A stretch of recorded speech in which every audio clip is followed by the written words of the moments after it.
আজকে আমি শুরু করতে চাচ্ছি আলোচনা প্রাচীন গ্রিক সভ্যতার একটা ঘটনা থেকে। সত্যিকার অর্থে গ্রিকদের অনেক বড় হিস্ট্রি আছে। আমরা যারা হিস্ট্রির স্টুডেন্ট আছি এখানে, আমরা এটা জানি খুব ভালো করে যে গ্রিকদের কিন্তু একটা প্রাচীন হিস্ট্রি আছে। তো গ্রিকদের সাথে খ্রিশ্চান রিলিজন মানে খ্রিশ্চানিজম যেটা আমরা বলি, এর একটা সম্পর্ক আছে। নবী ঈসা আলাইহিসসালামের যুগে ঈসা আলাইহিসসালামের কিছু হাওয়ারি ছিল।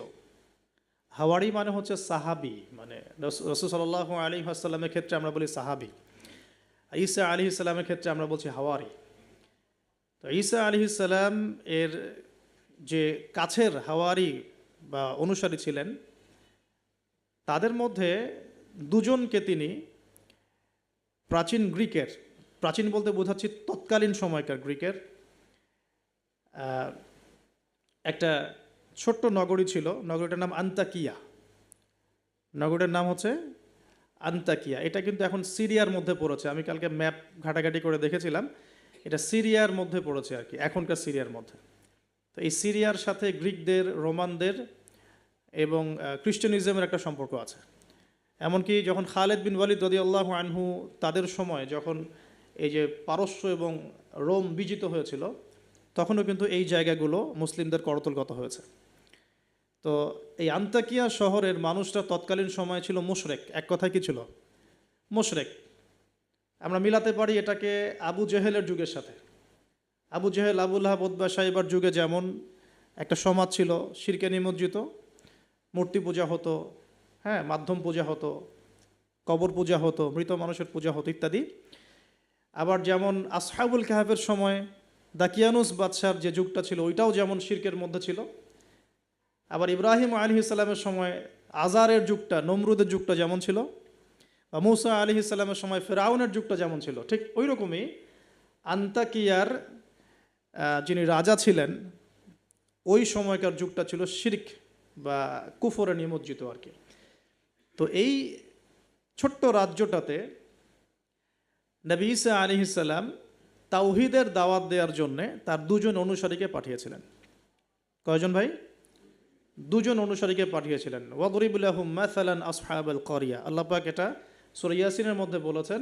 13 থেকে প্রায় 32 নম্বর আয়াত পর্যন্ত পুরো লম্বা আলোচনা আছে, কিন্তু এই খুঁটিনাটি বিষয়গুলো সূরা ইয়াসিনের মধ্যে নাই। এগুলো তাফসির আপনাকে ঘাটতে হবে। একটা তাফসির যদি পড়েন কলিজা ঠান্ডা হয়ে যাবে, অন্তত একটা। সেটা হলো তাফসিরে জালালাইন। তাফসিরে জালালাইন এটা পড়লে কলিজা ঠান্ডা হয়ে যায়। অন্যগুলো পড়লে কলিজা একটু মনে হয় ক্ষুধা এখনও বাকি আছে আর কি।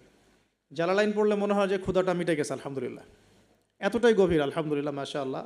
আমি এটা প্রিফার করি বেশি যে তাফসিরে জালালাইনটা বাসায় কিনবেন, পড়বেন। এটা মাদ্রাসার জন্য যেমন ভালো, জেনারেলদের জন্য ভালো। আর এটা মোটামুটি বাংলা অনুবাদ হয়ে গেছে এখন, আলহামদুলিল্লাহ। তো এখানে নবী ঈসা আলাইহিস সালাম দুজন হাওয়ারি বা দুজন রাসূল বলছি এই অর্থে, যিনি বার্তাবাহক, এই অর্থে বলছি, রাসূল পাঠালেন ওই রাজ্যকে তাওহীদের আন্ডারে নিয়ে আসার জন্যে, ওই রাজ্যের মধ্যে তাওহীদের দাওয়াত দেওয়ার জন্য। আমরা এখানে কিন্তু শিক্ষা পাচ্ছি তার দাওয়াত বা দিনের প্রারম্ভিক বিষয় শুরু হবে তাওহীদ থেকে। দিনের প্রাথমিক বিষয় শুরু হবে কি থেকে? তাওহীদ থেকে। দিনের প্রাথমিক বিষয় খেলাফত থেকে শুরু হচ্ছে না। দিনের প্রাথমিক বিষয় কিন্তু রাষ্ট্রকায়েম থেকে শুরু হচ্ছে না, বরং দিনের প্রাথমিক বিষয় শুরু হচ্ছে তাওহীদের দাওয়াত থেকে। এবং দাওয়াত দিবে কারা? এই রকম রাসূল, মুখলেস, আল্লাহ পাকের একজন বাছাইকৃত বান্দা যারা। আমরা তো বাছাইকৃত রাসূল নই, তাহলে আমরা রাসূলদের অনুসারী হওয়ার ক্ষেত্রে যেন পরিপূর্ণতা অর্জন করতে পারি, এটা আমাদের টার্গেট থাকবে। মানে আমরা রাসূল হতে পারছি না, আমাদের এটা দরজা বন্ধ, কিন্তু সাহাবীদের মতো হওয়ার চেষ্টা করতে হবে। মানে আমাদের দরজাটা এখানে আর কি। তো এখন দাওয়াত দিতে গিয়ে তারা যখন শহরে ঢুকলেন, এখানে শহরের রাজার নাম কি ছিল ইত্যাদি মেনশন করা হয় নাই। কোরআন চুপ আছে, আমরাও চুপ আছি, ঠিক আছে। ঢোকার পথেই শহরের শুরুতেই একজন ব্যক্তির সাথে দেখা হলো। এই ব্যক্তি একজন কাঠমিস্ত্রি ছিলেন। কি ভাই? কাঠমিস্ত্রি। তো কাঠমিস্ত্রিকে নজ্জার বলা হয়, আরবি দিয়ে কি বলা হয়? নজ্জার। তো তাকে জিজ্ঞাসা করলেন দুজন রাসূল, আপনার নাম কি? সে বলছে, আমার নাম হাবিব বিন ইসরাইল। হাবিব বিন ইসরাইল। তো তিনি জিজ্ঞাসা করছেন, আপনারা এখানে কেন এসেছেন? ওই দুজন রাসূল বলছেন যে আমরা এখানে তাওহীদের দাওয়াত দিতে এসেছি। কোন তাওহীদ? আপনাদের ইলাহকে, আপনাদের রবকে। তখন তিনি ওই রকম করে কথা বলছেন যে যেমনটি ইব্রাহিম আলাইহিস সালাম বলেছেন, আমার রব জীবিতকে মৃত্যু দিতে পারেন, মৃতকে জীবিত করতে পারেন। আমার রব, আমাদের রব আসমান থেকে বৃষ্টি বর্ষণ করেন, সেই বৃষ্টি দিয়ে এই মৃত জমিনকে জীবিত করেন, শস্য ফলান, সেগুলো আমরা খাই। আমাদের রব সূর্যকে পূর্ব দিক থেকে ওঠান, পশ্চিম দিকে ডোবান। এরকম যত বৃত্তান্ত আল্লাহ সম্পর্কে, তাওহীদের যত কথা তাকে শোনানো হলো। তো সে ব্যক্তি একটা প্রশ্ন করে বসলো যে তাহলে কি আমাকে কোনো মোজেজা দেখাতে পারবেন কি না? আপনি যে একত্ববাদের কথা বলছেন, এক আল্লাহর কথা বলছেন, কোনো মোজেজা দেখাতে পারবেন কি না? এখন মনে করেন তো দেখি যে ঈসা আলাইহিস সালামের যুগের মোজেজা কী ছিল। এক এক যুগের মোজেজা কিন্তু এক একটা। মোজেজা বোঝেন কি না? অলৌকিকত্ব, যেটা নবীগণের মাধ্যমে প্রকাশ পায়, এটা আল্লাহর ক্ষমতা, এটা নবীদের ক্ষমতা নয়, কিন্তু আল্লাহ পাকের ক্ষমতা, নবীদের মাধ্যমে আল্লাহ প্রকাশ করান। আল্লাহ পাক এই জামানাতেও আল্লাহ পাকের ওলিদের মাধ্যমে ক্ষমতা প্রকাশ করাতে পারেন। আল্লাহ পাক এখনও ক্যাপেবল এটার জন্য। তো সেরকম মানুষ হতে হবে আগে, সেরকম মানুষ তো হতে হবে। অনেক আল্লাহর বান্দা আছেন, দেখবেন আপনার জন্য দোয়া করছে, আপনার সমস্যা দূর হয়ে গেছে, হয়নি? এমন হয়। তো আল্লাহ পাক, এটা তার ক্ষমতা না, ক্ষমতা কার?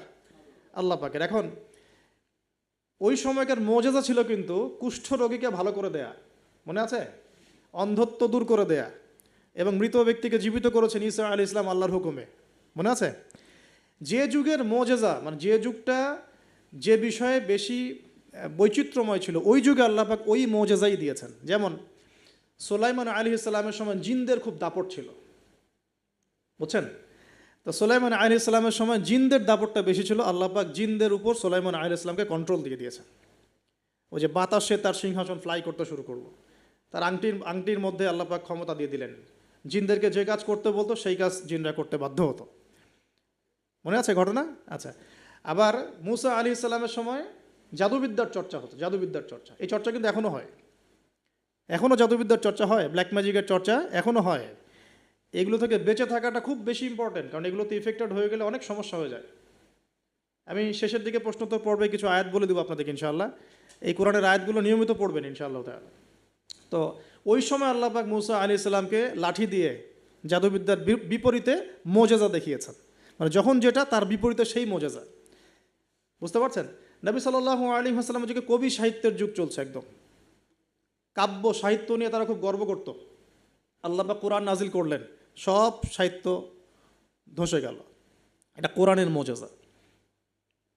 আবার ঈসা আলাইহিস সালামের সময় চিকিৎসা বিজ্ঞানের খুব জয় জয়কার চলছিল আর কি।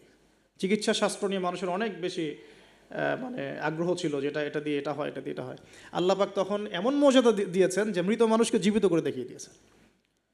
তো এই দুই ব্যক্তিকে ওই নাজ্জার হাবিব বিন ইসরাইল, সে ব্যক্তি বলছে যে আমাদেরকে কোনো মোজেজা দেখাতে পারো কিনা। এখন সে বলছে ঠিক আছে, মোজেজা দেখাতে পারবো ইনশাআল্লাহ। আমার এই সন্তান, আমার এই ছেলে দীর্ঘদিন থেকে চোখে অসুখে ভুগছে, এক চোখ নষ্ট হয়ে যাচ্ছে, তুমি শেফা দিতে পারবে কিনা আল্লাহর হুকুমে। আল্লাহ পাকের দরবারে তারা সেজদায় পড়ে গেলেন, আল্লাহর কাছে সাহায্য চাইলেন, তার চোখে হাত বুলালেন, আলহামদুলিল্লাহ চোখ ভালো হয়ে গেল।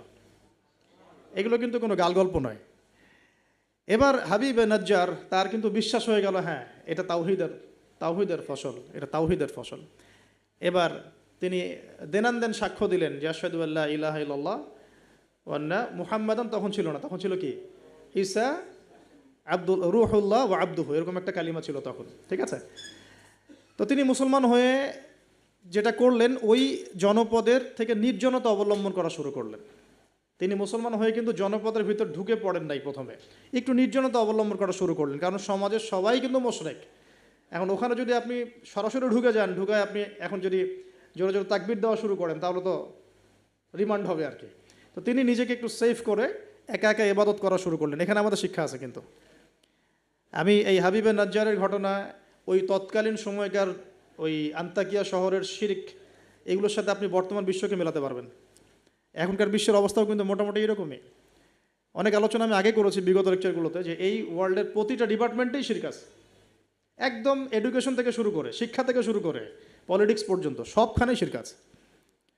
কোনো জায়গায় শিরক বাদ নাই। ইকোনমিক্সেও শিরক আছে, সামাজিক কালচারে শিরক আছে, আমাদের চিন্তা দর্শনে শিরক আছে, আমাদের মিডিয়ার মধ্যে শিরক আছে, আমাদের বুদ্ধিজীবীদের মধ্যে শিরক আছে, আমাদের রাজনীতিবিদদের মধ্যে শিরক আছে, আমাদের ধর্ম নেতাদের মধ্যেও শিরক আছে কোনো কোনো জায়গায়। আছে না? আছে। যদি আপনি ভালো করে খিজিরের মতো দেখতে শেখেন আপনি বুঝতে পারবেন এই ওয়ার্ল্ডটা শিরকের আন্ডারে আছে। আর সামনে আসবে বড় শিরক মাসিহুদ দাজ্জাল, সামনে মানুষ দেখবে এগুলো। এখন এই অবস্থায় হাবিবে নাজ্জার শহরে ঢুকে দাওয়াতি কাজ শুরু করেন নাই, একা একা তিনি নিজেকে তৈরি করেছেন। আগে তাস্কি আধ্যাত্মিক অর্থ অর্জন করার চেষ্টা করেছেন, ইবাদত বাড়িয়েছেন। এদিকে ওই দুজন রাসূল তারা শহরে প্রবেশ করলেন, বেশ কিছু সময় তারা মানুষকে দাওয়াত দেওয়ার চেষ্টা করলেন, কিন্তু মানুষ ইসলাম কবুল করছে না। ঠিক মক্কার অবস্থার মতোই। এই সূরাটা কোথায় নাজিল হয়েছে? মক্কায়। কোথায়? এই সূরা কিন্তু মদিনা নাজিল হয় নাই। তাহলে এই সূরার মধ্য দিয়ে আল্লাহ পাক রাসূল সাল্লাল্লাহু আলাইহি ওয়াসাল্লামকে শিক্ষা দিচ্ছেন, সাহাবীদেরকেও শিক্ষা দিচ্ছেন।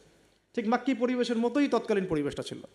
আর মাক্কি পরিবেশ মানে আমি অনেকদিন আগে বলেছি, মাক্কি পরিবেশ মানে শিরক, মাক্কি পরিবেশ মানে সুদ, রিবা, মাক্কি পরিবেশ মানে হচ্ছে মাদক, মাক্কি পরিবেশ মানে জেনা, ব্যভিচার, মেয়েদের মানহানি আর গোত্রীয় হানাহানি, এগুলো মক্কা।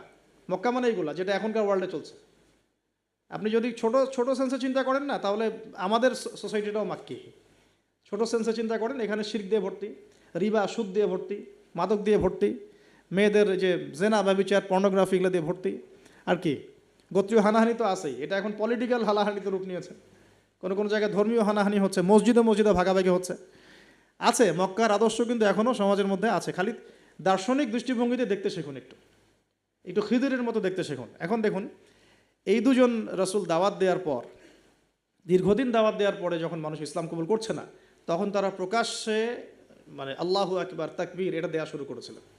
যখনই বের হতেন তার তাকবীর দিতেন, আল্লাহু আকবার আল্লাহু আকবার আল্লাহু আকবার লা ইলাহা ইল্লাল্লাহ লা ইলাহা ইল্লাল্লাহ।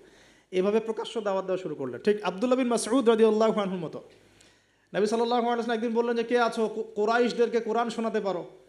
তারা তো কোরআন শুনতেই চায় না, কোরআন বললেই কানে আঙ্গুল ঢুকায় দেয়। হ্যাঁ, কোরআন বললেই তারা কাপড় দিয়ে মাথা আবৃত করে, এগুলো কোরআনে আছে কিন্তু।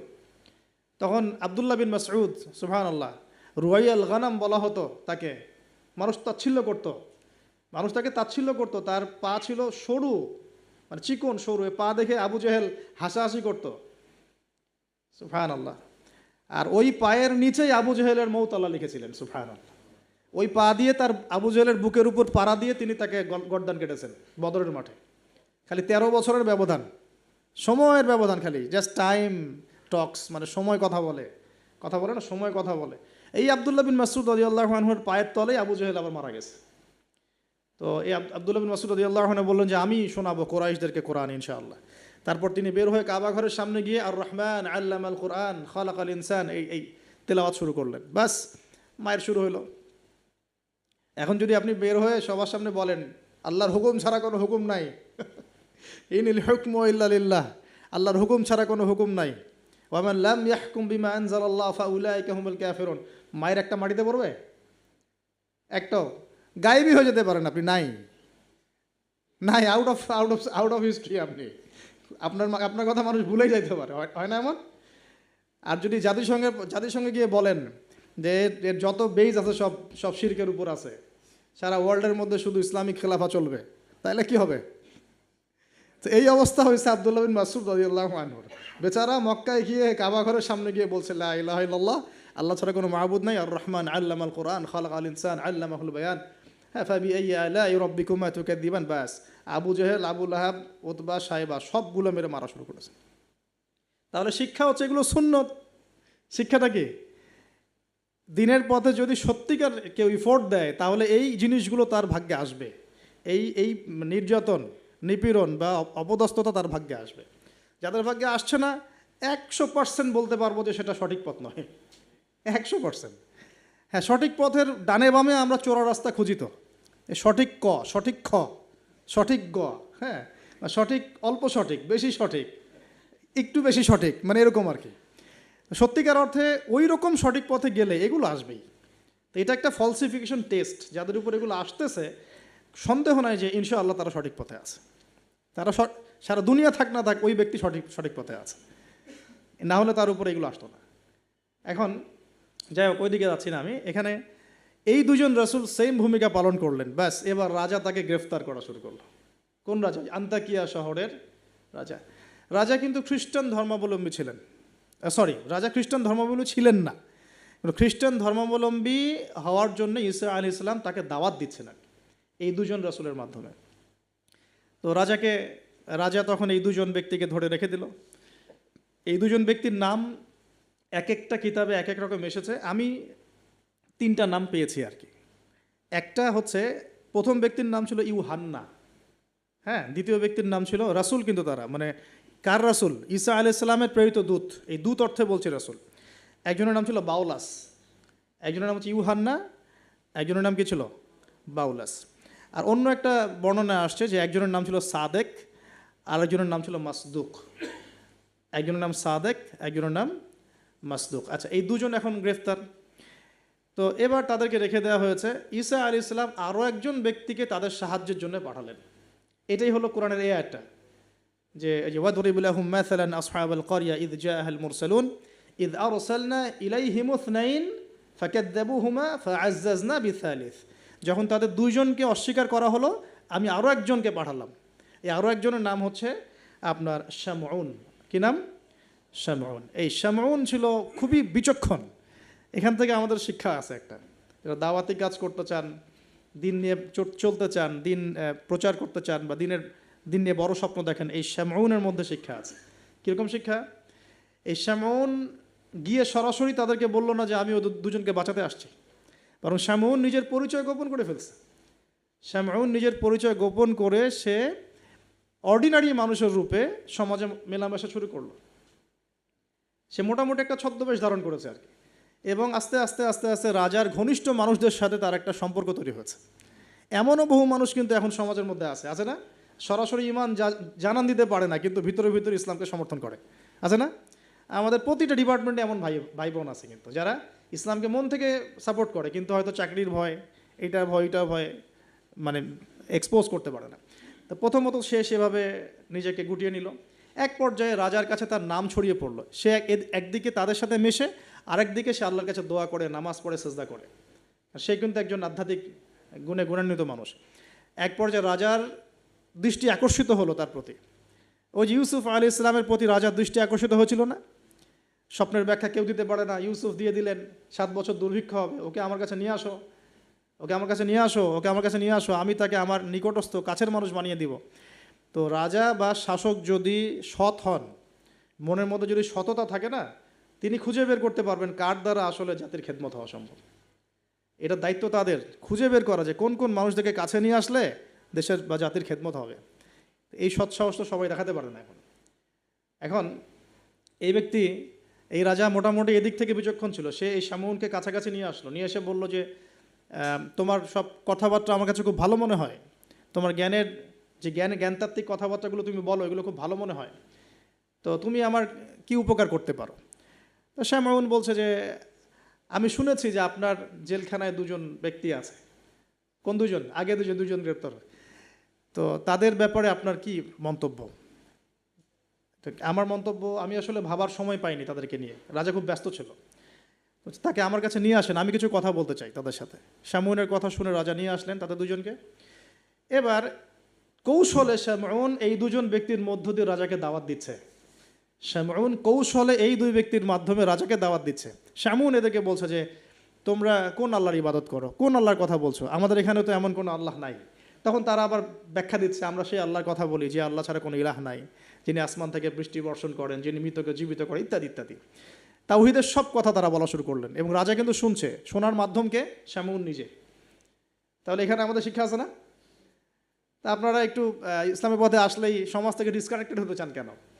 সমাজের মধ্যেই থাকতে হবে। সমাজের মধ্যে থেকেই আপনি সমাজের ভিতর ইসলাম ছড়িয়ে দিবেন ইনশাআল্লাহ। ঠিক আছে? ইনশাআল্লাহ একদিন সমাজ পরিবর্তন হবে। আমরা যদি সমাজ থেকে ডিসকানেক্টেড হয়ে যাই, তাহলে তো সমাজ নষ্ট হয়ে যাবে। তো দেখুন, অনেক যুবক ছেলে আমাদেরকে বলে, ভাইয়া নামাজ পড়তাম না, এখন নামাজ পড়ি, এখন বিসিএস পরীক্ষা দিব না ভাবছি। কেন দিবেন না? ওর সাথে কী সম্পর্ক? ওর সাথে কী শত্রুতা? আপনি আরও বড় বড় পোস্টে যান, মানুষকে তাওহীদের দাওয়াত দেন, তাওহীদ প্রতিষ্ঠার চেষ্টা করেন। আল্লাহ হেফাজত করুন, আল্লাহ তৌফিক দান করুন। এখন এই শামউনের থ্রু দিয়ে এই 2 ব্যক্তি রাজাকে দাওয়াত দিলেন, মাশাআল্লাহ। এবার রাজা জিজ্ঞাসা করছে যে কোনো মোজেজা আছে নাকি, কোনো অলৌকিকত্ব দেখাতে পারবে? আমরা যে আল্লাহর ইবাদত করি, মাঝে মাঝে কিন্তু জিনের উপাসনা করলে কিছু অলৌকিকত্ব দেখা যায়। অলৌকিকত্ব না, মানে ভেলকিবাজি দেখানো যায় আর কি। দেখবেন জিনতাত্ত্বিক যারা চর্চা করে, দেখবেন ভেলকি দেখায় মানুষকে। আপনি কোনো কবিরাজের কাছে গিয়েছেন, আপনাকে বলে দিবে যে 2 বছর আগে তুই এটা করছিলি না, এরকম কিন্তু বলে দেবে। আপনাকে ধাক্কা লাগলো যে হ্যাঁ তাই তো, আমার তেমন হয়েছে। আসলে ও যে জিনের উপাসনা করে, ওই জিন আপনার যে কারিন আছে এর সাথে কানেকশন ফিক্স করে আর কি। কারণ আপনার জিন ফিউচার জানে না, কিন্তু আপনার জিন তো আপনার হিস্ট্রি জানে। আপনার জিন আপনার হিস্ট্রি জানে। তো তো তখন আপনার কাছে মনে হলো হ্যাঁ তাই তো, আমি তো অমুক দিন অমুক মেয়ের জন্য দাঁড়াইছিলাম ওইখানে। হ্যাঁ আচ্ছা, ঠিক আছে। এখন সে বলল যে হ্যাঁ আমরা মৌজাদা দেখাবো ইনশাল্লাহ। কি মৌজাদা? 7 দিন আগে একটা বাচ্চা ওই ওই রাজ দরবারে মারা গেছে। কয়দিন আগে? দাফন হয়নি এখনো, 7 দিন আগে মারা গেছে, লাশ সংস্কার হয়নি, লাশের অবস্থাও ভালো না। এখন এই 2 ব্যক্তি আল্লাহর কাছে দোয়া করলেন, আল্লাহ আজকে যদি তুমি মোজেজা আমাদের হাত দিয়ে আমাদের মাধ্যমে দেখাও, ইনশাআল্লাহ এরা তাওহীদের উপর চলে আসবে। তো আল্লাহ রাব্বুল আলামিন মুজিজা দেখালেন, ওই 7 দিনের মৃত বাচ্চা জীবিত হয়ে উঠল। এবার জীবিত হয়ে সে বলে উঠল যে আমি আসমানে দেখেছি, এই বাচ্চা বলছে এবার, আমি আসমানে দেখেছি একজন সুন্দর মানে চুলের বর্ণনা দেওয়া হয়েছে যে আমরা যেটাকে সিল্কি চুল বলি আর কি, লম্বা কাত পর্যন্ত সিল্কি চুলওয়ালা একজন মানুষ, একজন ব্যক্তি 3 জনের জন্যে আল্লাহর কাছে দোয়া করছে। কয়জনের জন্যে? তার মানে সে মেবি ঈসা আলাইহিস সালামের দিদার পেয়েছে, মেবি, আল্লাহ ভালো জানেন, এটা বারজাক। এখন রাজা এবার হকচকিয়ে গেল, 3 জনকে কে? আমরা তো 2 জন জানি, 3 জনকে? তখন ওই ব্যক্তি বলছে শামউন একজন, এই ব্যক্তি একজন। তখন শামউন দেখলেন যে রাজার এর উপর বেশ প্রতিক্রিয়া সৃষ্টি হয়েছে কথার উপরে। তখন শামউন আরও বড় চাপ দিল এই 2 জনকে যে না, তোমাদের এটা হয়তো কোনো জাদু হতে পারে। শামউন, তোমাদের কোনো জাদু হতে পারে, আমাদের এই রাজার এক মেয়ে মারা গেছেন, তোমরা পারলে তাকে জীবিত করে দেখাও দেখি। এবার তারা 2 জন আবার সেজদায় পড়ে গেলেন, আল্লাহর কাছে দোয়া করলেন। আল্লাহ রাব্বুল আলামিন ওই রাজার দীর্ঘদিন আগে মৃত্যুবরণকারী একজন মেয়ে, তাকে কবর থেকে জীবিত করে তুলে দিলেন ইনশাআল্লাহ। এই মেয়ে একই কথা বলছে যে আমরা দেখেছি এই 3 জনের জন্য একজন ব্যক্তি আল্লাহর কাছে দোয়া করছে। এবার মাশাআল্লাহ মুজিজা প্রকাশ পেয়ে গেল। কিন্তু এই মুজিজা প্রকাশ পাওয়ার পরেও আপনারা তো জানেন যে ফেরাউনের সামনে কতগুলো মুজিজা দেখানো হয়েছে? 9টা। কয়টা? 9টা। একবারে 9টা না, কিন্তু ব্যাক টু ব্যাক বছর বছর 9টা। তারপরে কি ফেরাউন ঈমান আনছে? আবু জেহেলের সামনে কতগুলো মুজিজা আসছে, সে কি ঈমান আনছে? আজারের সামনে কি ইব্রাহিম আলাইহিস সালামের মতো মানুষ থাকা সত্ত্বেও সে কি ঈমান আনছে? এরকম বহু মানুষ পৃথিবী থেকে চলে গেছে যাদের সামনে অগণিত মুজিজা আসার পরেও ঈমান নিয়ে আসে না। আবার অনেক মানুষ এক দোয়ার বরকতে ঈমান নিয়ে চলে আসছে। খালিদ বিন ওয়ালিদের কথা শুনুন। খালিদ বিন ওয়ালিদ রাদিয়াল্লাহু আনহু উহুদে যুদ্ধ করেছেন ইসলামের এগেনস্টে। যখন নবী সাল্লাল্লাহু আলাইহি ওয়াসাল্লাম বিদায় হজের আগে যখন তিনি ওমরা করেছেন, বিদায়ের ওমরা হজটা কাজা করেছেন, ওই সময় তিনি এসে শুধু একটা চিরকুট লিখে দিয়েছিলেন যে যদি খালিদ মুসলমান হতো তাহলে তার জন্য কতই না ভালো হতো। নবীজি এটাও বলেননি খালিদ আসো ইসলাম কবুল করো, তোমার আগের সব গুনাহ মাফ হয়ে যাবে, এটা এতটুকু বলেন নাই। নবীজি বলেছেন, খালি চিরকুটে লিখে দিয়েছেন যে যদি খালিদ ইসলাম কবুল করতো তাহলে কতই না ভালো হতো। এই একটা কথাই তার মনে এমন দাগ কেটেছে, তিনি নিজে গিয়ে মদিনা ইসলাম কবুল করে আসছেন। আর তারপরে তো জানেন তার হাতে ইসলামের কতগুলো বিজয় হয়েছে, প্রায় 80 থেকে 100টা ব্যাটেল তিনি লড়ছেন ইসলামের জন্য, এবং কোনো ব্যাটেলেই তিনি কিন্তু পরাজিত হন নাই। তাকে বলা হয় সাইফুল্লাহ, আল্লাহর তরবারি। কিলা দুখুলিল জান্নাহ, তাকে বলা কিলা দুখুলিল জান্নাহ, তাকে বলা হলো ও দুখুলুল জান্নাহ, জান্নাতে ঢুকো, প্রবেশ করো। কিলা দুখুলিল জান্নাহ ক্বালা ইয়া লাইতা কওমি ইয়ালামুন, সুবহানাল্লাহ, ক্বালা ইয়া লাইতা কওমি ইয়ালামুন। তখন যে বলছে হায় আমার জনপদ, হায় আমার কওম, যদি তারা জানতো, যদি তারা বুঝতো যে আল্লাহ পাক আমাকে কি পরিমাণ নেয়ামত দিয়েছেন, কোন জান্নাতে আমি আছি, এইটা যদি আমার জনগণ বুঝতো তাহলে সবাই ঈমান নিয়ে আসতো। দেখেন কোরআনে এই ব্যক্তির নাম উল্লেখ করা হয় নাই। ওয়াজা মিন আকসাল মদিনাতি রাজুলুন, ওয়াজা মিন আকসাল মদিনাতি রাজুলুন, মানে দূরবর্তী জায়গা থেকে একজন লোক ছুটে আসছে। কে সেই লোক আল্লাহর কাছে এটা বড় কথা নয়, মানে নামটা কি সেটা বড় কথা নয়, তার আকীদাটা কি, তার আমলটা কি, তার তাওহীদটা কি, এটা সবচেয়ে বড় কথা। তো এখন এই হাবিবে নাজ্জারের এই শাহাদাত হয়ে গেল, এবং আন্তাকিয়াবাসীর উপরে এবার কি হলো আল্লাহ পাক সেটাও বলছেন। তাওহীদের স্পষ্ট দাওয়াত পাওয়ার পর যখন তারা স্বীকার করলো না, তারা আবু জেহেলের মতো আচরণ করলো, আবু লাহাবের মতো আচরণ করলো, উতবা সাহেবার মতো আচরণ করলো, ওই ফেরাউন নমরুদ তাদের মতো আচরণ করলো। হিস্ট্রি কিন্তু একই, সব একই জনপদে ঘুরছে গেলে। এই মুশরিকদের মতো আচরণ যখন অব্যাহত থাকলো, আল্লাহ পাক বলছেন যে আমি তাদের উপরে কোনো বড় সেনাবাহিনী পাঠাই নাই, আমি তাদের উপরে কোনো বড় সেনাবাহিনী পাঠাই নাই, কোনো বাহিনী নাজিলও করি নাই, শুধু ছিল এটা সয়হাতান ওয়াহিদা, একটা মাত্র বড় বিকট চিৎকার। ইন কানাত ইল্লা সয়হাতান ওয়াহিদা, শুধুমাত্র একটা বজ্রনিনাদ, প্রচণ্ড শব্দে আল্লাহ পাক পুরো কওমকে ধ্বংস করে রেখে দিলেন একশেষ। এই কওমে কতজন মানুষ ছিল? হয়তো বা 1 লাখ, 2 লাখ, 3 লাখ, 4 লাখ, 5 লাখ, 10 লাখ, আল্লাহ ভালো জানেন। এর মধ্যে 4 জন ব্যক্তির নাম আমরা পাচ্ছি তাওহীদপন্থী। ওই 4 জন ব্যক্তিকে কেন্দ্র করে সূরা ইয়াসিন আয়াত নাজিল হয়েছে। রাসূল সাল্লাল্লাহু আলাইহি ওয়াসাল্লাম মক্কায় হয়তো হাজার হাজার মানুষ ছিল, কিন্তু আমরা আবু বকর, ওসমান, ওমর, আলীর নাম মনে রাখছি। আসহাবুল কাহাফের মধ্যে হয়তো হাজার হাজার লাখ লাখ মানুষ ছিল, কিন্তু আমরা ওই 7 জন বা 9 জন যুবকের কথা মনে রাখছি। খেয়াল করে দেখেন, ইব্রাহিম আলাইহিস সালামের সময় হয়তো লাখ লাখ মানুষ ছিল সমাজের মধ্যে, কিন্তু আমরা মনে রাখি ইব্রাহিম আলাইহিস সালাম, লূত আলাইহিস সালামের কথা, বিবি সারা আলাইহিস সালামের কথা, হাজরা আলাইহিস সালামের কথা, এই কয়জন মানুষের কথা, ইসমাইল, ইসহাক। এরকম প্রত্যেক যুগে যুগে আপনি দেখবেন যে তাওহীদপন্থী মানুষের সংখ্যা কিন্তু কম, এবং আল্লাহ পাকের অনুগত বান্দাদের সংখ্যা খুব কম। এই ঘটনাটা আল্লাহ রাব্বুল আলামিন এই আন্তাকিয়াবাসীর এই ঘটনাটাকে সূরা ইয়াসিনের এই 13 থেকে প্রায় 32 নম্বর আয়াত পর্যন্ত পুরোটা নিয়ে আসছেন। এবং এর মধ্য দিয়ে আল্লাহ রাব্বুল আলামিন আমাদেরকে যে মেসেজগুলো দিতে যাচ্ছেন সেটা হলো, যে পয়েন্ট আকারে ফাইন্ড আউট করি। দেখুন, ফার্স্ট অফ অল রাসূলদের কাজ যারা করবেন, মানে রাসূলের কাজ মানে কি? দাওয়াতি কাজ, তাবলীগের কাজ, মানুষকে তাওহীদের প্রচার করবেন, প্রসার করবেন, দিনের ফিকির করবেন, দিন নিয়ে দিন প্রতিষ্ঠার স্বপ্ন দেখবেন, তাদেরকে সর্বপ্রথম আগে তাওহীদপন্থী হতে হবে। তাওহীদপন্থী মানে এই ভেজাল তাওহীদপন্থী না।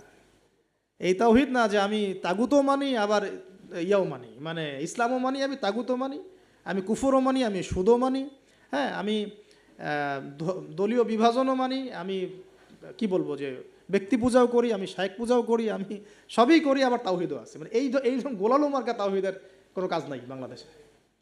যদি বাংলাদেশে আমরা ইসলাম নিয়ে বড় স্বপ্ন দেখি, তাহলে আগে তাওহীদের ডেফিনেশন শিখতে হবে। তাওহীদ কাকে বলে? লা ইলাহা ইল্লাল্লাহ মানে আল্লাহ ছাড়া কিছুই নাই। এই কথা স্পষ্ট করে আমাদের বলার মতো সৎসাহস থাকা উচিত এবং বলার মতো যোগ্যতা থাকা উচিত। মানুষকে বোঝানোর ক্ষমতা থাকা উচিত যে লা ইলাহা ইল্লাল্লাহ মানে কি। মানে আমি কালিমা পড়েছি, এদিকে আমি কবরও সেজদা করব? আমি কালিমা পড়েছি লা ইলাহা ইল্লাল্লাহ, এখন আমি কি মানে মৃত মানুষের কাছে পূজা করতে পারি? আমি কি লা ইলাহা ইল্লাল্লাহ বলার পরে আল্লাহ পাক ছাড়া অন্য কারো বিধানের সামনে দাসত্ব করতে পারি? এই জিনিসগুলো আমাদের স্পষ্ট করে বোঝা উচিত আগে।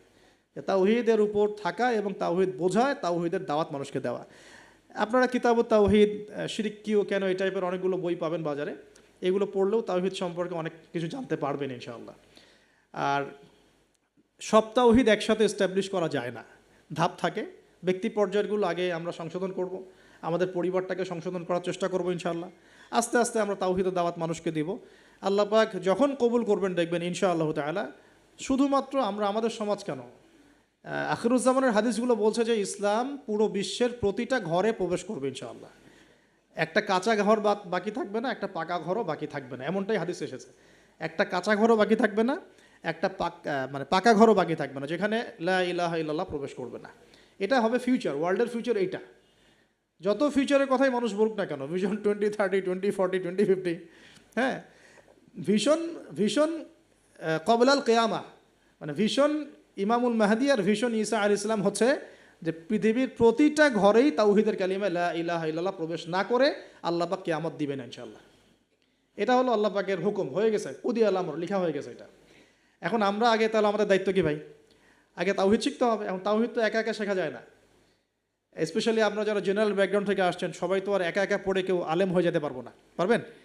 অতএব এখানে দৃষ্টিভঙ্গি আগে প্রশস্ত রেখে উলামায়ে কেরামের দ্বারস্থ হওয়া নাকি। উলামায়ে কেরামের দ্বারস্থ হওয়ার সময় সাম্প্রদায়িক হয়ে যাবেন না, যে আমি এই আকীদা ফলো করি, এই মানহাজ ফলো করি, এই মাযহাব ফলো করি, বাস ইনাদেরকেই ধরে বসে থাকবো, আর কারো কাছে যাব না। এই চিন্তাটাও ঠিক না, কারণ জ্ঞান কিন্তু সবার কাছেই আছে, জ্ঞান সবার কাছেই আছে। আপনি যদি বলেন যে আমি হানাফি মাযহাবের সব মানি আলহামদুলিল্লাহ, আমি শাফিঈ মাযহাবের সব মানি আলহামদুলিল্লাহ, আহমদ বিন হাম্বল রাহিমাহুল্লাহকে শ্রদ্ধা করি, তার জ্ঞান আমি নিব ইনশাআল্লাহ, ইমাম মালিক রাহিমাহুল্লাহকে শ্রদ্ধা করি, তার জ্ঞান নিব, আপনি অনেক বেশি জ্ঞান পাবেন, অনেক বেশি জ্ঞান পাবেন। আর যদি এত কিছু বোঝার ক্ষমতা আপনার না থাকে, কমসে কম একটা স্কুল অফ থট ফলো করেন, সমস্যা কি? সাধারণ মানুষ, আমার অত কিছু বোঝার ক্ষমতা নাই ভাই, আমি একজন ইমামকে ফলো করি, ব্যাস হয়ে গেল, এতটুকু যথেষ্ট। এখন আমাদের প্রথম কাজ হলো তাহলে প্রিয় ভাইয়েরা, তাওহিদ শেখা এবং তাওহিদ শেখার জন্য ওলামায়ে কেরামের দ্বারস্থ হওয়া। আল্লাহ পাক তৌফিক দান করুন। এবং এই জায়গায় আমরা কিন্তু সাম্প্রদায়িক হব না, আমরা সংকীর্ণ চিন্তাভাবনা করব না, আমরা আমাদের চিন্তাভাবনাগুলোকে প্রশস্ত রাখার চেষ্টা করবো। আল্লাহ পাক তৌফিক দান করুন। সকলেই বলে আমিন। আসসালামু আলাইকুম। বসেন প্লিজ। 2 নম্বর পয়েন্ট যেটা আমরা ফাইন্ড আউট করতে পারি, আমাদের প্রশ্নোত্তর পর্ব আছে আবার এবং কুইজ আছে, তো পয়েন্টগুলো একটু মার্ক করে নেবেন, পরে আমাকে কেউ লিখে দিয়েন, কারণ আমি কিন্তু লিখে নিয়ে আসি নাই, আমি বলতেছি আর কি, ঠিক আছে। সেকেন্ড পয়েন্টটা আমরা ফাইন্ড আউট করতে পারি, দেখুন দাওয়াত দেওয়ার সময় রাসূলগণ কিন্তু ধনী গরিব ভেদাভেদ করে দাওয়াত দেন। হাবিবে নাজ্জার কী ছিল পেশা? একজন কাঠমিস্ত্রি। আমরা তো রিক্সাওয়ালাকে দাওয়াত দিয়ে গিল্টি ফিল করি, আমাদের প্রেস্টিজ ইস্যু হয়, ওকে দাওয়াত দিব কিসের ইসলামে? হ্যাঁ, তো আমরা সমাজে ছোট বড় ধনী গরিব পাপী ফাসেক জালেম মুত্তাকি সব শ্রেণীর মানুষের মধ্যে দাওয়াতি কাজ করবো ইনশাআল্লাহ। আল্লাহ পাক তৌফিক দান করুন আমিন। এই দাওয়াতি কাজটা হবে দুইভাবে, একটা হচ্ছে অমুসলিমদের মাঝে ইসলামের দাওয়াত, অমুসলিমদের মাঝে তাওহীদের দাওয়াত, ইসলামের দাওয়াত। এখানে তো অমুসলিম সোসাইটি ছিল আন্তাকিয়ায়, তো অমুসলিমদের মাঝে তাওহীদের দাওয়াত এটা বেশি জরুরি বাংলার মাটিতে, কারণ এখন প্রচুর মানুষ দিন দিন কিন্তু অমুসলিম হয়ে যাচ্ছে মুসলিম থেকে। আপনারা জানেন কি না জানি না, যারা পার্বত্য অঞ্চলে, বর্ডার এলাকায়, উত্তরাঞ্চলে বিভিন্ন জায়গায় আমরা তো সফর করি, আমরা তো জানি বিভিন্ন জায়গায় এমনও ঘটনা ঘটেছে যে মানুষ দলে দলে খ্রিস্টান হওয়া শুরু করেছে। দেখুন রাসূল সাল্লাল্লাহু আলাইহি ওয়াসাল্লাম আমাদের মাঝে এখন সশরীরে নাই, তা তিনি কি রেখে গেছেন আমাদের জন্য? এই দিনটাই তো। আমরা, আমার পকেটেও তসবিহ দানা আছে, গুনতে সহজ লাগে, আল্লাহুম্মা সাল্লি আলা মুহাম্মদ, আল্লাহুম্মা সাল্লি আলা মুহাম্মদ, এটা গোনা তো সহজ, বসে বসে দরুদ পড়া তো সহজ, কিন্তু রাসূল সাল্লাল্লাহু আলাইহি ওয়াসাল্লামের দিনের হেফাজত করা তো এত সহজ না। তাহলে কোন কাজটা করলে আমরা বড়মুখ করে রাসূলের সামনে দাঁড়াতে পারবো কিয়ামতের দিন? তার দিনের হেফাজত করলে। তো আমরা অমুসলিমদের মধ্যে দাওয়াতি কাজ তো করছিই না, যারা করছে তাদের সংখ্যা খুবই কম, আর যে দলে দলে দিন দিন মানুষ মুসলমান থেকে অমুসলিম হচ্ছে, এই ফিকিরও আমাদের নাই, এই ফিকিরও আমাদের মধ্যে নেই। আমরা তো পড়ে আসি ভাই, সত্যি কথা বলতে আমরা পড়ে আসি হাত বাঁধা নিয়ে আর কি। হাত বাঁধবো কোথায়? পায়ে পা কি কেমন করে লাগবো, কেনি আঙ্গুল নাকি গোড়ায় গোড়া? মানে আমাদের চিন্তা ভাবনাগুলো অনেক বিশাল, আমরা একদম মানে ওয়ার্ল্ড নিয়ে চিন্তা করতেছি। হ্যাঁ, আমরা চিন্তা করতেছি একদম ইসলামিক রেভলিউশন, খিলাফা, এই সেই, অথচ বাস্তবিক অর্থে আমাদের চিন্তা কোন জায়গায়? কেনি আঙ্গুলে না গোড়ায়? আপনি হাতটা উঠাবেন না, আপনি বাঁধলেন কোথায়? অনেকের অ্যাটিটিউড এতটাই এগ্রেসিভ যে মনে হয় যে হাত নিচ থেকে উপরে আসা মানে হচ্ছে অমুসলিম থেকে মুসলমান হয়েছে। আগে অমুসলিম ছিল, ভাবটা এমন যে আগে মুসলমান ছিলাম না ভাই, আগে দিন কিছুই বুঝতাম না, এখন আমি একদম পরিপূর্ণ সহিতে আসছি। তার মানে আগে আপনি সহিতে ছিলেন না। তো যারা এখন যে কোনো একটা মাযহাব ফলো করে, যেমন হাম্বলি মাযহাব ফলো করে মিডল ইস্টের মানুষরা, তারা বেশিরভাগই হাম্বলি মাযহাব ফলো করে। মালিকি মাযহাব ফলো করে দেখেন আফ্রিকান কন্টিনেন্টের মানুষরা। ইন্দোনেশিয়ার ওদিকে যাবেন, মালয়েশিয়া, ওখানে দেখবেন শাফঈ মাযহাব প্রচুর। এই সাবকন্টিনেন্টের মধ্যে হানাফি মাযহাবের প্রচলনটা বেশি। তার মানে কি এরা কেউই হকের উপর নাই? এই থটসটা আমরা কোথায় পেলাম? হ্যাঁ, এমন হতে পারে যে কিছু কিছু কাজ বা আমল মাযহাবের নামে চলছে, যেটা হয়তো কোরআন সুন্নাহ সমর্থন করছে না, সেক্ষেত্রে আমরা ওটা সংশোধন করবো, অবশ্যই করবো, কেন করবো না? তো আমরা আমাদের দৃষ্টিভঙ্গিটা একটু বড় করি, এইটাই ইসলাম নয়, এখান থেকে এখানে আসলাম মানে ইসলাম একদম আমার পরিপূর্ণ ঢুকে গেছে, বিষয়টা এমন নয়। আমাদের বড় চিন্তা করতে হবে। তাওহীদ, দিন দিন তাওহীদ বাংলার মাটি থেকে মানুষ শুষে নিচ্ছে। তাওহীদ তো শুষে নেওয়া হচ্ছে অনেক আগ থেকেই, তাওহীদ তো পানির মতো শুষে নেওয়া হচ্ছে অনেক আগ থেকেই। ব্যক্তিগত জীবনে হয়তো আমি সুন্নতের আমল করছি, ব্যক্তিগত জীবনে আমি তাসবিহ তাহলিল করছি, জিকির আজগার করছি, তাহাজ্জুদ পড়ছি, সত্যিকার অর্থে কি এটাই ইসলাম? ইসলাম বলতে এতটুকুই বোঝায়? তো এই জিনিসগুলো আমাদের একটু বড় করে ভাবা উচিত। আর ইখতিলাফি মাসআলাগুলোকে নিয়ে এত বেশি আর আল্লাহর রাস্তায় ঝগড়া করেন না। অলরেডি মসজিদ ভাগ হতে হতে হতে হতে আমরা মানে এমন একটা সময় ছিল যখন সবাই বলতো যে এইগুলা বাতিল, এইটাই হক। নাম বলছি না আমি, XYZ এগুলো বাতিল, এইটা হচ্ছে হক। তো পরে দেখা গেলো হকের মধ্যে হক, হক ক, হক খ, হক গ, হক ঘ, এগুলো শুরু হয়েছে এখন। আর আপনি কোথায় যাবেন? তো এখানে একটা ভালো দৃষ্টিভঙ্গি এরকম যে আমরা সবার প্রতি শ্রদ্ধা রাখতে পারি, আমরা সবার মতাদর্শের প্রতি শ্রদ্ধা রাখতে পারি তো কমসে কম, যে হ্যাঁ ওই ভাইয়ের কাছে কিছু দলিল আছে, আমার কাছেও আছে, তার দলিলটা কতটুকু অথেন্টিক, আমারটা কতটুকু অথেন্টিক না, এই গভীরে ঢোকার মতো জ্ঞান তো আমাকে অর্জন করতে হবে। আমি 2-4টা বই পড়ে কী বা শিখে ফেললাম? এমন 2-4টা বই পড়ে আমি কী বা শিখে ফেললাম?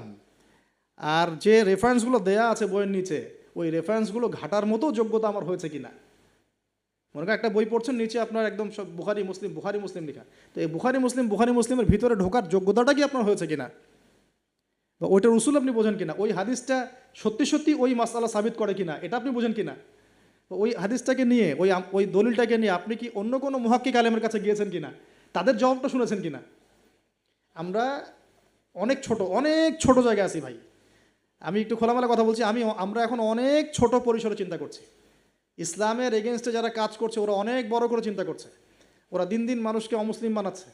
আপনি একটু সফর করেন, আল্লাহ পাক তো বলেছেন সফর করো, জমিনে ঘোরো, দেখো দিনের ফানজুর কাইফা কানা আকিবাতুল মুকাদ্দিবিন, আল্লাহ পাক ঘুরতে বলেছেন, দেখতে বলেছেন। সফর করে দেখতে থাকেন যে কি অবস্থা চলছে। আমরা বিশ্বাস করেন, মানে আমরা ঢাকায় যে বাসা থাকি, ওই বাসার সামনে যে গলি, ভাড়া বাসা আমাদের, আমরা প্রায় দেখি যে 10 জন 20 জন ছেলে পেলে আড্ডা মারে গোল করে। তো প্রথমে ভাবলাম যে মেয়েটে দেখে, হয়তো ছেলেরা তো এগুলোই করে না। পরে দেখলাম ওই 5 মিনিটের মধ্যে একজন গাজা বানায় ফেললো, আর 4-5 জন টানে টানে শেষ। অ্যান্ড আমি যে চোখে দেখলাম, আমি বড় জোরকে ধমক দিলাম একটা, যদি কালকে দেখি কান ফাটায় ভালো। আমি গতকালকে কথা বলছি এরকম। তো এখন আমি তো আর কিছু করতে পারবো না। আল্লাহ পাক যদি আমাকে ক্ষমতা দিতেন, আমি তখন অ্যাকশন নিতে পারতাম। এই হলো যুব সমাজের অবস্থা। এদের বয়স 15 থেকে 20 বছরও না। 15 থেকে 20 বছরের যুব সমাজের অবস্থা আজকে ভয়াবহ। প্রশাসনের ভাইরা আছেন, জিজ্ঞেস করে দেখেন কিশোর গ্যাংয়ের কী অবস্থা, টিকটক প্রজন্মের কী অবস্থা। এরা এমন কোনো পাপ নাই করতে বাকি রাখতেছে না। এরা কিশোরদের অবস্থা। আমাদের বাচ্চাদের অবস্থা দেখেন, স্কুল কলেজে তারা পড়ছে, ছোটো ছোটো বাচ্চারা, সব তো ডিভাইস এডিক্টেড, সারাদিন ডিভাইস নেই। ওর তো মাথার যে মানে এনার্জিটা, যে সেলগুলো ডেভেলপই হতে দেয়নি আমরা। ও যে পরিবারে বড় হচ্ছে, পরিবারের স্বামী স্ত্রীর মধ্যে সুসম্পর্ক নাই, হৃদ্যতাপূর্ণ কোনো পরিবেশ সে দেখছে না। হ্যাঁ, ওর খাওয়ার ঠিক নাই, ও মানে শারীরিক কসরত নাই। হ্যাঁ, খালি একটা সার্টিফিকেটকে আমরা সব মনে করছি। 10টা 5টা প্রাইভেট পড়তেছে, মনে করছে আমি আমার ছেলেকে মানুষ করে ফেলাইলাম। ইসলামের তো কোনো ফিকিরই নাই, কোরআন পড়তে জানে না, নামাজ দূরের কথা, অজু করতে পারে না। আমি হার্ডলাইনে কথা বলছি, নামাজ দূরের কথা, অজুই করতে পারে না। ঠিকমতো অজু করতে হয় কীভাবে জিজ্ঞাসা করেন, অজুর ফরজ করে জিজ্ঞাসা করেন, ওকে বলতে পারে কিনা। এই বয়সের মেয়েদের অবস্থা দেখেন। এই বয়সের মেয়েগুলো যারা ঘুরে বেড়ায়, তারা মনে করে ওয়ার্ল্ডে এরা ছাড়া কেউই নাই, দুনিয়াটাই ওদের। হ্যাঁ, চুল ঠিক করতে হলেও করবে, না করতে হলেও করবে। ওর কাজই একটা, চুল ঠিক করা, সারাদিন চুল ঠিক করতে থাকবে। হ্যাঁ, মানে বাসায় যত মেকআপ সব একদিনে মেখে বের হয়ে যাবে। মানে মানুষকে দেখাতে হবে, আমাকে মানুষ দেখুক, সুন্দর বলুক। এদেরকে টার্গেট করেছে কিছু বাণিজ্যিক লোকজন। ওরা শিখিয়েছে এদেরকে, তুমি সুন্দর না, তোমাকে সুন্দর হতে হবে। ব্যাস, স্নো পাউডার শুরু হলো তারপর থেকে। ওকে আগে বুঝাইছে, মাথার মধ্যে ঢুকাইছে তুমি সুন্দর না, তোমাকে আরও সুন্দর হতে হবে। ব্যাস, তারপরে যে এই ক্রিম সেই ক্রিম, ব্যবসা শুরু হয়ে গেল, এই পার্লার সেই পার্লার। মানে এই মেয়েগুলার, আপনি বিশ্বাস করেন, এই টিকটক প্রজন্মের কথা বলছি, কিশোর গ্যাংয়ের কথা বলছি, ছেলেরা যতটা না বদ, এই মেয়েদের একটা বড় অংশ তার চেয়ে অনেক বেশি বদ, অনেক বেশি। তারা চায়, কিছু মেয়ে চায় যে তাকে যেন টিস করা হয়, কিছু মেয়ে চায় যে সে ছেলের পিছনে বাইকে করে ঘুরবে। এখন রাতের বেলা বা অন্য কোনো সময় যদি এই ছেলে 4-5টা মিলে এখন এই মেয়েটাকে রেপ করে ফেলায়, এখানে কি সম্পূর্ণ দোষ শুধুমাত্র ছেলেটারই? আমাকে অ্যান্সার দেন দেখি। ওই মেয়েটা কেন ওখানে ঘুরতে গেল ওর সাথে? ওর বাবা কি করছিল, ওর ভাই কি করছিল? আমরা আমাদের সোসাইটির দিকে একটু দেখেন, আমরা অনেক ছোট জায়গায় চিন্তা করতেছি। এই যে আপনি হাত বাঁধে নিয়ে পড়ে আসেন না, পায়ে পা নিয়ে পড়ে আসেন, আর আপনি বলছেন আমারটা সই, ওরটা ও খারিজি হয়ে গেছে, ও ভণ্ড হয়ে গেছে, ওই হয়েছে। এগুলা খুবই কনজাস্টেড চিন্তা। আপনার চিন্তাটা অনেক ছোট লেভেলের। আপনি যখন ওয়ার্ল্ডকে চিনতে শিখবেন, অর্থনীতি বুঝতে শিখবেন, ওয়ার্ল্ডের ফেতনাগুলো রিকগনাইজ করতে শিখবেন, আপনি নিজেকে লজ্জা পাবেন যে আমি কি বলে আসছিলাম এতদিন। আর আমরা তো জানি, আমরা ওই লাইন কিন্তু ঘেটে আসছি। আপনি কোন জায়গায় চিন্তা করছেন, কোন জায়গায় আপনার চিন্তা থেমে যাবে, ওটা আমি জানি। ওর পর থেকে আমি আপনাকে চিন্তা করতে বলতে পারবো। ঠিক আছে, অনেক দ্বীপে আছে। পুরো ওয়ার্ল্ড নিয়ে ভাবেন, দেখেন আমাদের সোসাইটিগুলোর দিকে তাকান, আমাদের ইয়াং জেনারেশনকে দেখেন, আমাদের শিক্ষার দিকে দেখেন না একটু। আমাদের এই যে যুব সমাজ সামনে বসে আছে, জিজ্ঞাসা করেন যে এই 15-20 বছর তারা পড়াশোনা করেছে, তারা কতটুকু কোরআন শিখেছে, কতটুকু হাদিস শিখেছে। আমাদের এখানে অনেক সিনিয়র ভাই আছেন, আমাদের পিছনে অনেক বরেণ্য ব্যক্তিরা আছেন, তারা এখন আফসোস করেন যে আমাদের বয়স 40 হয়ে গেছে, কোরআন শিখতে পারি নাই, 40টা হাদিস তো পড়তে পারি না, হুজুর এটা কি হবে, এটা কি হবে। তো এটা আপনি জিজ্ঞাসা করা মানেই তো এটা লজ্জাজনক, যে আমি তাহলে কি করলাম সারা জীবনে। তাহলে শিক্ষা ব্যবস্থার মধ্যে কোথায় সংস্কার দরকার আমাদেরকে ভাবতে হবে এগুলো, বা আমাদের যারা কর্তৃপক্ষ আছেন তাদেরকে বোঝাতে হবে জিনিসগুলো। অর্থনীতি নিয়ে কি বলবো, এটা নিয়ে বলার তো কিছুই নাই, সব জায়গায় সুদ আর সুদ। অনেক দিন আগে যে বলেছি ক্যাশলেস সোসাইটির কথা, এই ক্যাশলেস সোসাইটি এখন বাস্তব। আপনি চায়নায় যান, আপনি কোনো ক্যাশ পাবেন না চায়নাতে কোনো ক্যাশই নাই, আপনাকে সব ডিজিটাল মানিতে লেনদেন এক্সচেঞ্জ করতে হবে। পুরো ক্যাশলেস সোসাইটি একটা, এবং এর চার্জের ফলে মিনিটেই মানুষ কোটিপতি হয়ে যাচ্ছে। মিনিটের মধ্যে মানুষ কোটিপতি, জাস্ট চার্জ কাটতে কাটতে কাটতে কাটতে কোটিপতি হয়ে গেছে। ইলেকট্রনিক মানি তো আসছেই, যখন ক্রিপ্টোকারেন্সির যুগ চলে আসবে তখন দেখবেন যে কী অবস্থাটা হয়।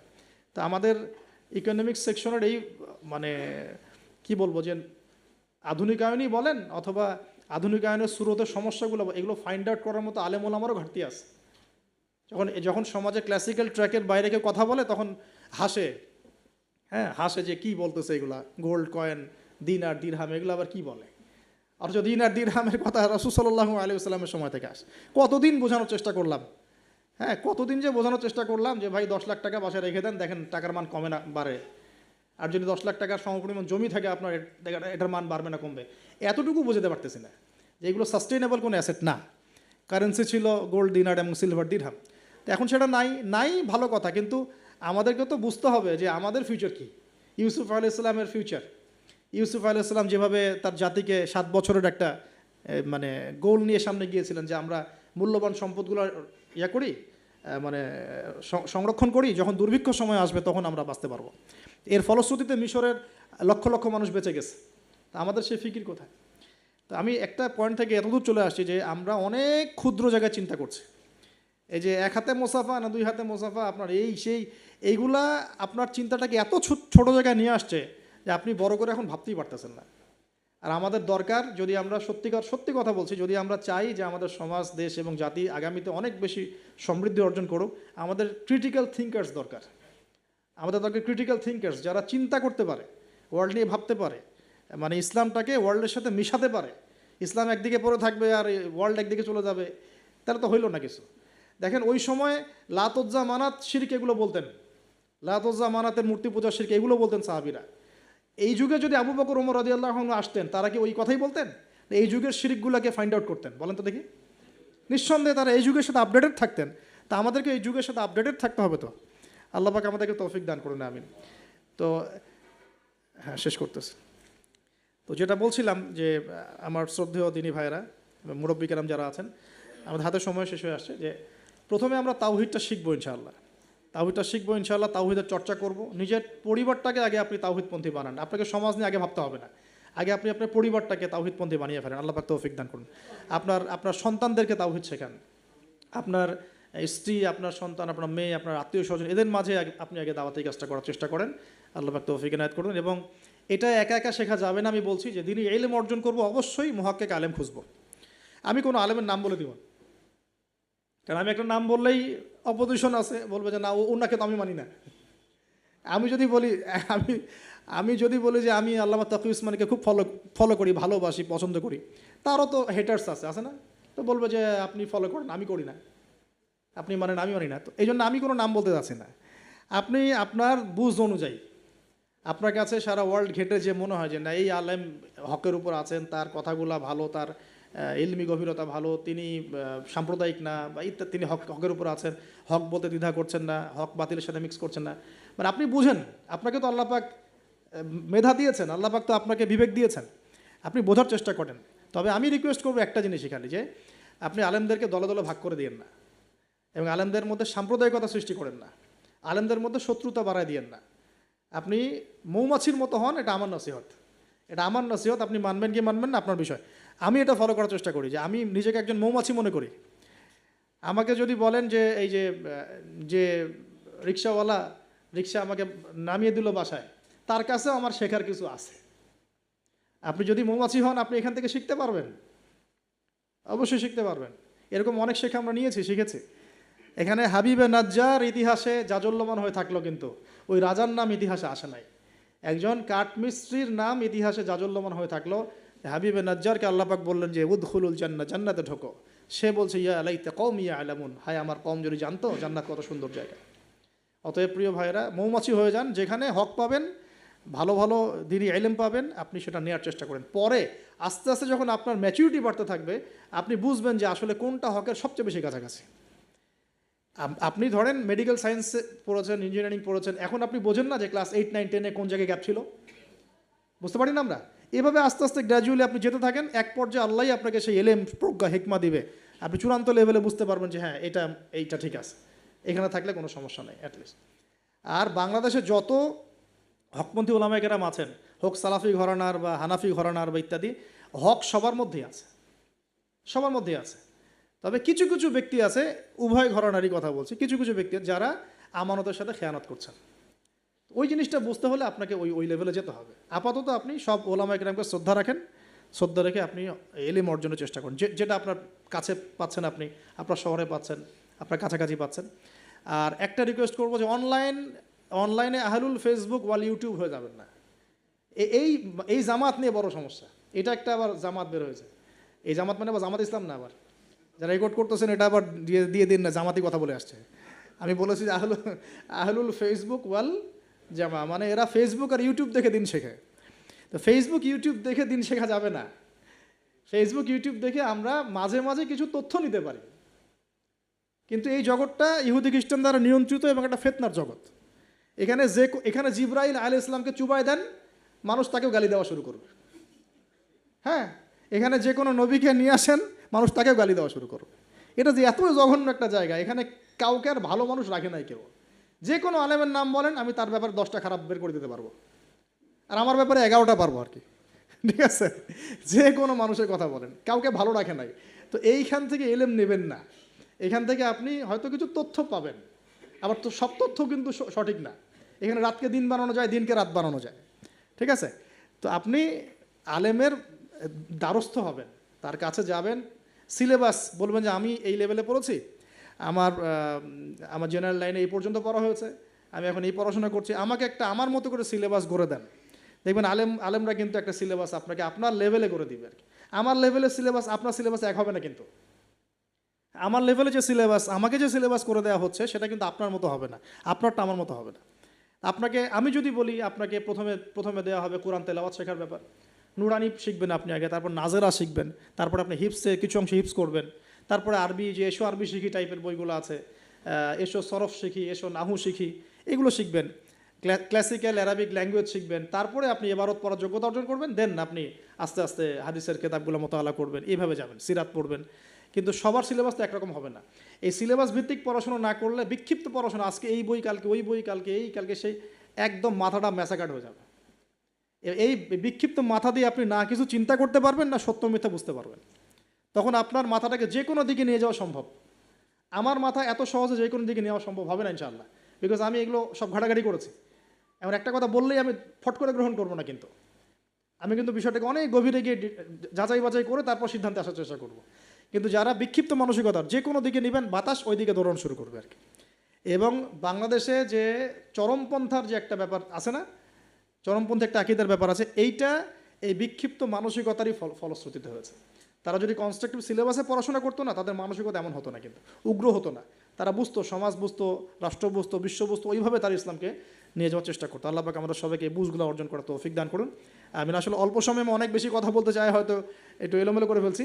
তো তাওহীদের চর্চা, পরিবার সমাজ, আস্তে আস্তে আত্মীয়দের মধ্যে, এবং দ্বীনি ইলম অর্জন, ওলামায়ে কেরামের সোহবত, এই কথাগুলো বেসিক কথা।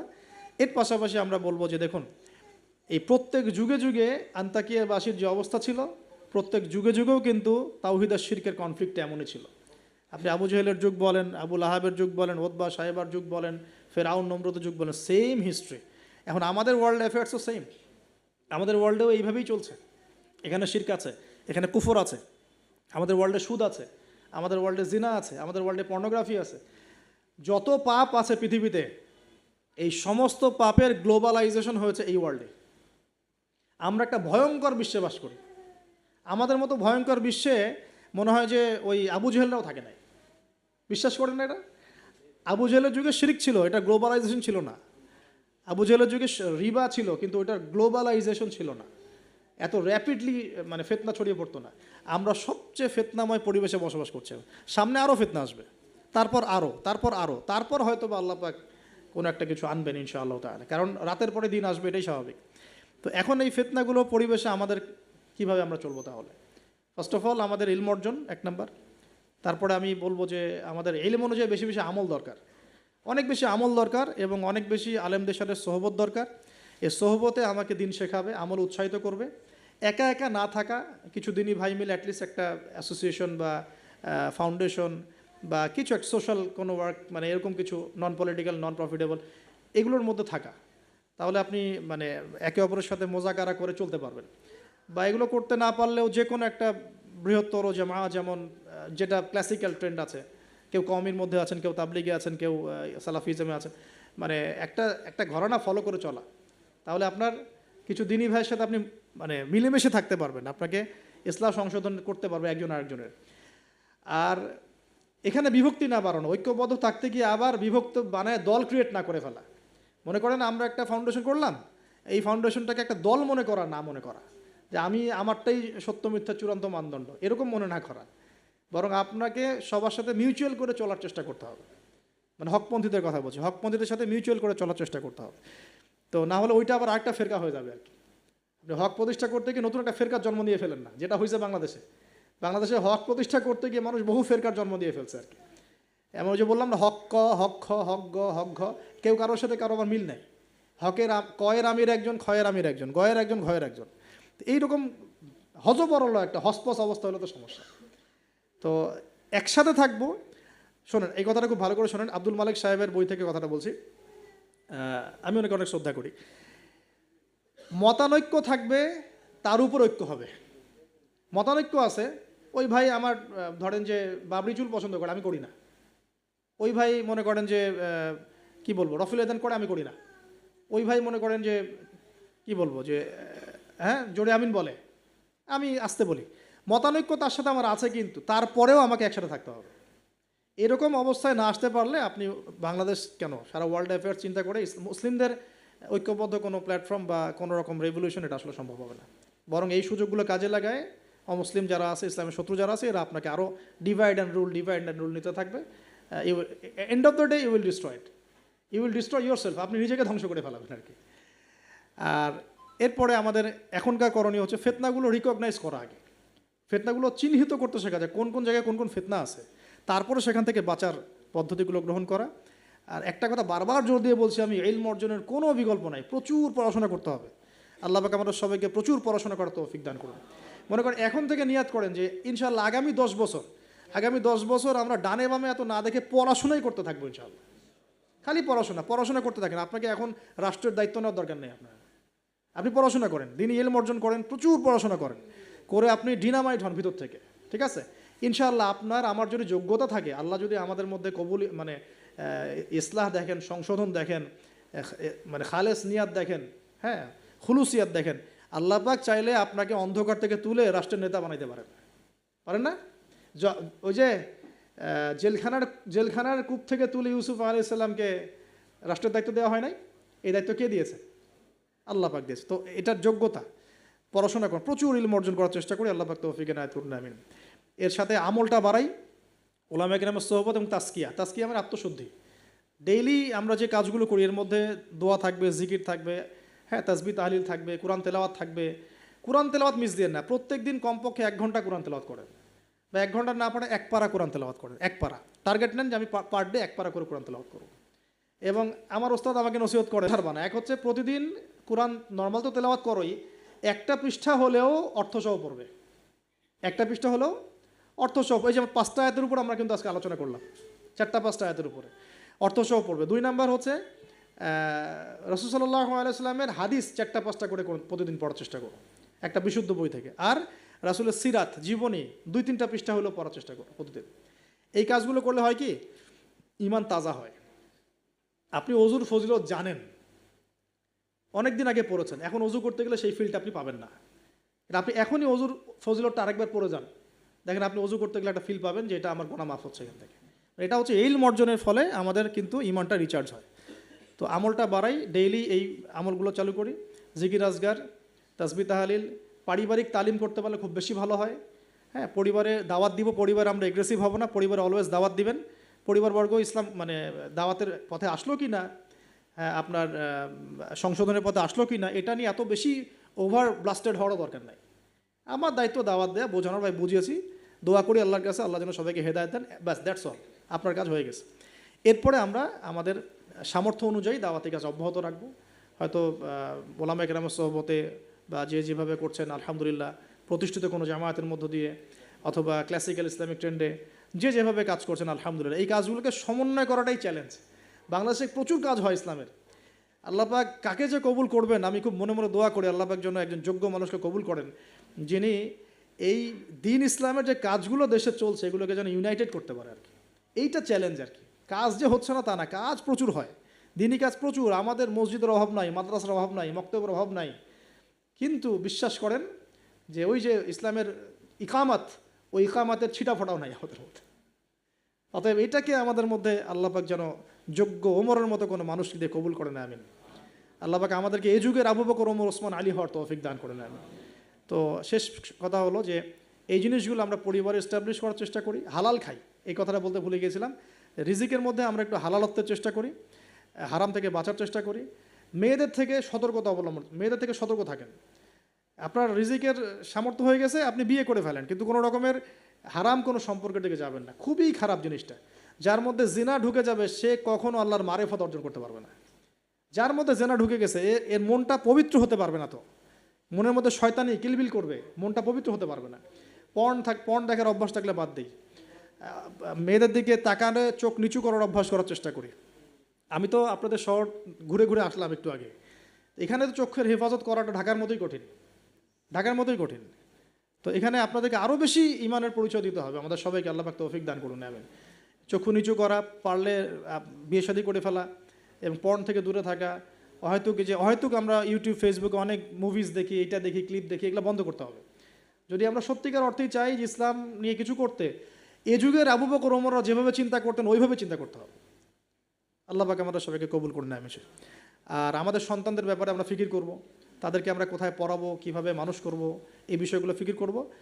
একটা ফিকির আমি ঢুকাই দিচ্ছি আজকে, এই ফিকিরটা নিয়ে এত হার্ডলি কখনো বলি নাই, এখন বলছি। সেটা হলো ফিজিক্যালি ফিট থাকার চেষ্টা করব। ফিজিক্যালি ফিট থাকাটা অনেক বেশি ইম্পর্টেন্ট, যেটা আমি নিজে এখন সাফার করতেছি। এই যে মাহফিল টাহফিল, এগুলো ঘুম হয় না, খাওয়া ঠিক নাই, জার্নি এই করতে করতে মানে দেখা যাচ্ছে যে আমরাও ফিজিক্যালি অনেক সময় এই বয়সেও দুর্বল হয়ে যাচ্ছি, মানে ইফোর্ট দিতে পারছি না, ইত্যাদি ইত্যাদি। অথচ রোজা রেখে আমি নিজে, আমার মনে আছে রোজা রেখে আমি 2 বেলা 2টা ম্যাচ খেলেছিলাম। কি টার্গেট ছিল, তামিম ইকবাল হব, কি একটা অবস্থা। হ্যাঁ, এবং আলহামদুলিল্লাহ অল্প সময় অনেক দূর গিয়েছি। আল্লাহ পাক ওই হিস্ট্রিটা মিটিয়ে দিয়েছেন, আমি শুকরিয়া আদায় করি আল্লাহর কাছে। কিন্তু এখন কিন্তু আপনি সেটা আমি পাচ্ছি না। আমি এখন আমাদের বাসায় যে রানিং মেশিনগুলো আছে এগুলোতে দেখা যায় 20-30 মিনিট দৌড়ালে আমি হাঁপায় যাচ্ছি। আমার এখনও মনে আছে যে আমি একটা রংপুর যে ক্রিকেট গার্ডেন একটা ইয়াস আশরাফুল ওই সময় খেলতো, ওইখানে আমরা 10 রাউন্ড দিয়েছি, 10 রাউন্ড। তো এই ফিজিক্যাল ফিটনেসের ব্যাপারটা খুব গুরুত্ব দিচ্ছে এই কারণ আমরা যদি ইসলাম পালন করতে চাই, আল্লাহর ইবাদত করতে চাই, দিনের জন্য কিছু করতে চাই, ফিজিক্যালি ফিট থাকতে হবে। এই জন্য খাওয়ার ব্যাপারে সতর্ক হন। খাওয়া, আমরা তো মাশাআল্লাহ এই একটু আগে খাবার তো মানে আসছি, আমরা আলোচনা শুনতে খাওয়া শুরু করলাম। মানে বিশ্বাস করেন আমরা গরু খাওয়া মুসলিম হয়ে গেছি। আমরা এখন খালি শুক্রবার মানে কি গরু খাও। আসল কথা হচ্ছে এই গরু গোশত খাওয়া তো ফরজ না, তাওহীদের উপর থাকা ফরজ, সুন্নত প্রতিষ্ঠা করা ফরজ। যেগুলো আরাম লাগে সেগুলো আমরা খুব করতে চাই, আর যেগুলো করতে কষ্ট এগুলো আমরা করতে চাই না। তো খাওয়া দাওয়া করেন, সমস্যা নেই, কিন্তু ফিজিক্যালি ফিট থাকার চেষ্টা করেন। ডেইলি কিছু এক্সারসাইজ করেন। হ্যাঁ, পারলে যারা জিম করতে পারেন তারা জিম করবেন। বাচ্চাদের খাবার কী দিচ্ছি সেটার ব্যাপারে সতর্ক থাকেন। বাসায় কী খাবার ঢুকছে এটা সতর্ক থাকা উচিত, কী খাচ্ছে কী খাচ্ছি না। এই ব্যাপারে ডক্টরদের পরামর্শ নেন যে আমরা কোন বয়সে কীভাবে চলবো, এটা খুব ইফেক্টিভ হবে। পরবর্তীতে আপনারা ভালো কিছু করতে পারবেন ইনশাআল্লাহ তাআলা। আল্লাহ পাক তৌফিক দান করুন। আর সবশেষ কথা হচ্ছে যে আমাদের সবার মধ্যে আল্লাহ পাক কিছু প্রতিভা দিয়েছেন। কেউ হয়তো মাশাআল্লাহ লিখতে পারেন, কেউ হয়তো মাশাআল্লাহ বলতে পারেন, কেউ ভালো অ্যাসোসিয়েট করতে পারেন। যার যে প্রতিভা আছে এই প্রতিভাগুলোকে ফাইন্ড আউট করে আল্লাহর দ্বীনের জন্য কাজে লাগে। এর মানে এই না সবাইকে আলেম হয়ে যেতে হবে, সবাইকে মুফতি হইতে হবে। This is not necessary. আপনার যেখানে আপনি আছেন, একজন প্রশাসনের ভাই তার জায়গা থেকে ইসলামের খেদমত করতে পারে, একজন ডক্টর তার জায়গা থেকে দ্বীনের খেদমত করতে পারে, একজন পলিটিশিয়ান তার জন্য আরও বড় সুযোগ আছে, তার বড় জায়গা থেকে তিনি দ্বীনের খেদমত করতে পারেন। ঠিক আছে, ওকে। তো প্রিয় ভাইরা, যার যেখানে আমাদের কাজ আছে, জব সেকশন, আমরা সেখান থেকে দ্বীনের খেদমত করার চেষ্টা করি। আল্লাহ পাক আমাদের সবাইকে তৌফিক ইনায়াত করুন, বলি আমিন। আজকের মতো আমরা এখানে শেষ করছি, আমাদের হাতে আর সময় নাই।